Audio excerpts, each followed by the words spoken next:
horta assalaamu calaykum waraxmatullaahi wabarakaatu asxaabta intaan cashirkan caawa bilaabin su-aasheena horta la isweydiin waxay tahay dad waxaa laga yaabaa garanayn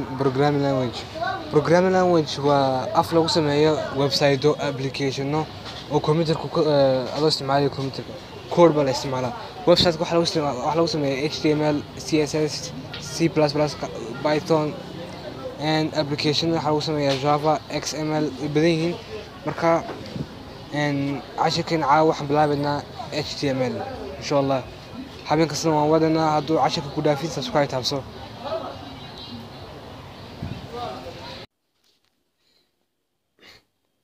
assalaamu calaykum waraxmatullaahi wabarakaatu kusoo dhawaada channelkeena daawashada maanta cashirkan wuxuu ku saabsan yahay barashada html from beginning to advance. applicationkan aan sameeyay waa inaad downloadgareysanin dhammaantiin kama kala soconayna inta badan dadka waa isticmaalayaa laakiin inta ka maqan linkiga hoose ayaan ku qorayaa waxaad sameysay markaa xaggan html ayaan caawa ka bilaabinaa waxaad tiraahdaa learn html markaa caawa in yaroo basigiga ay noqoto html waxaad ku sameyn kartaa website-o html-na way ka fududahay kuwa kale programmiga markaa habaqin kan sadarkiisina waa html example baan kagu sareeya wuxuu sharaxayaa sadarkiisiin doc type html soma kaasi wuxuu ka sheekanyaa inuu documentkan yahay ama ku saabsan yahay html markaan kusoo gudubna waxaan tegaynaa html weliba hayloobina balaa yaree waxaa la dhahdaa tag baa la dhahdaa waa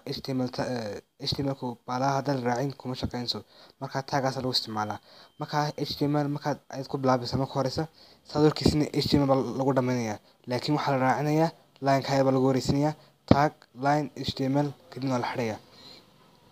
haddana headka waxaa kala dhaxaynaya titleka pagekiisii titleka wixii oo kala dhaxaynaya head markaan ku bilowno haddana title baan leenahay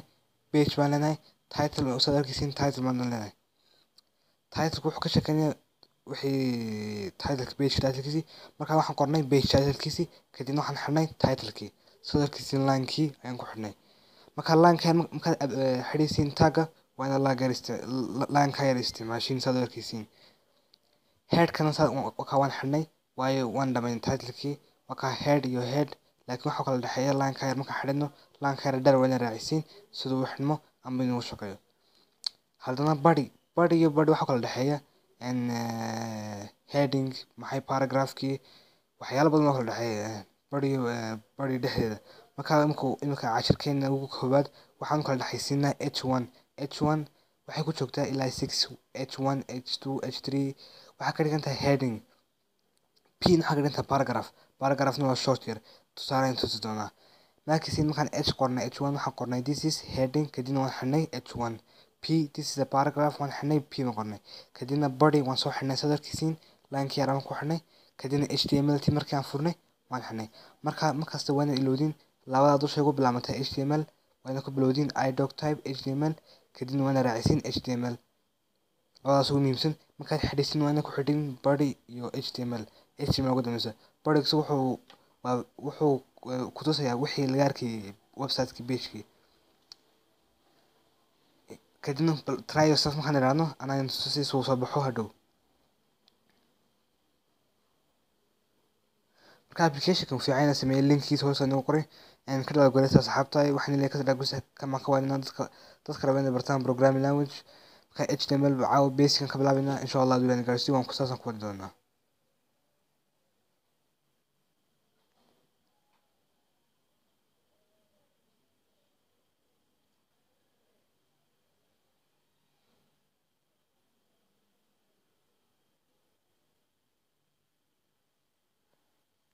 waa kan imika waxaan isticmaalaynaa balka codekii ayaan tusana wax soo saar waa kan heading soo saar markiisin this is heading this is paragraph sadarkiisin heading waa sida title kale kadibna waa kan this is paragraph marka body waa visible part of visible baa la dhahdaa waa ka muuqan doona marka hadhow la soo saaro waxaad kaloo baahan tihiin application asxaabta waxaad kaloo baahan tihiin horta barashada programming waan ka imanay imika waxaad baahan tihiin webmaster wuxuu noo fududeyn inaan ku qorno html-keeni xagga yar dusha markaad aadaysid plus calaamadda wuxuu ku oranayaa file ka rabtina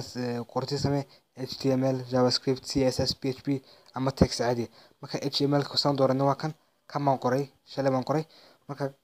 waxa leedahay kadib xagga yare saddex gees ay taabsantaa dusha save baa leedahay save as kadibna waxa ku keeno magacaad ku qoraysaa waxaan qoraynaa yaal ayaan ku qoraynaaba kadibna save baan leedahay waxaad tegaysiin my files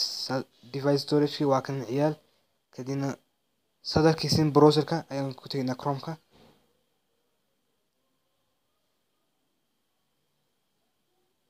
marka waa kan uu keenayaa anaa qoray cashirka caawa cashirka habeen dambe contact me caawa habeen dambe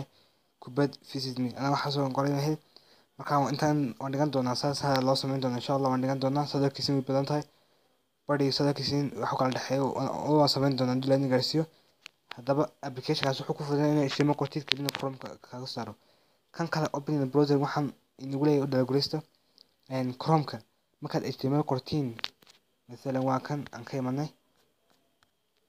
markaad taabsinin markuu furayo wuxuu ku caawinayaa inaad ku furtid chromeka ama browserka haddana applicationka haysan sidaad ku furto waad kaanaysaa hadduu html yahay marka kan wuxuu ku caawinayaa documentka htmlka ayuu dadka ku caawiyaa inay ku furaan browserka markaad u baahantihiin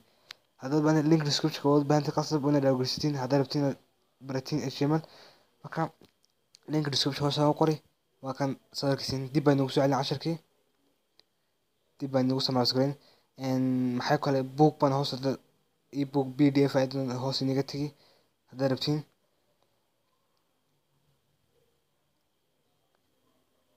marka la xasuusiyo html waxaa laga sameeyaa website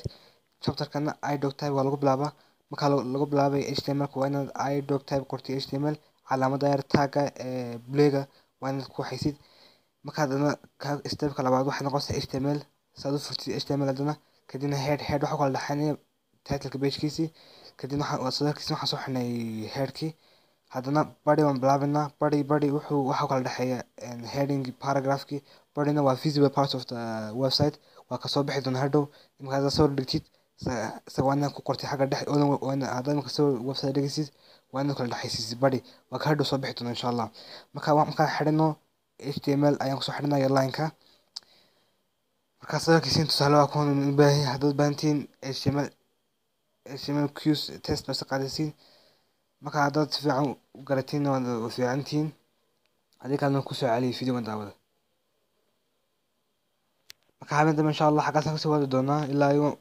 waxaa ka bilaabi doonaa xaggaan ka joognay sida loo geliyo sawiraan sida link loogu xidho sida waxaas oo dhan habeen dambe insha allah samayn doonaa kobol qayb aan samayn doonaa laakiin ku dhaafin subscribe muhiimadu subscribe taabsada saad u socodsiin internetka iga xun xasuuso bixi leeyahay insha allah waan soo arki doonaa dulaan gaarsiiyo wanaagsantiin dhammaantiin wixii videoga daawaday subscribe taabsada haddaba inuuna dhaafin insha allah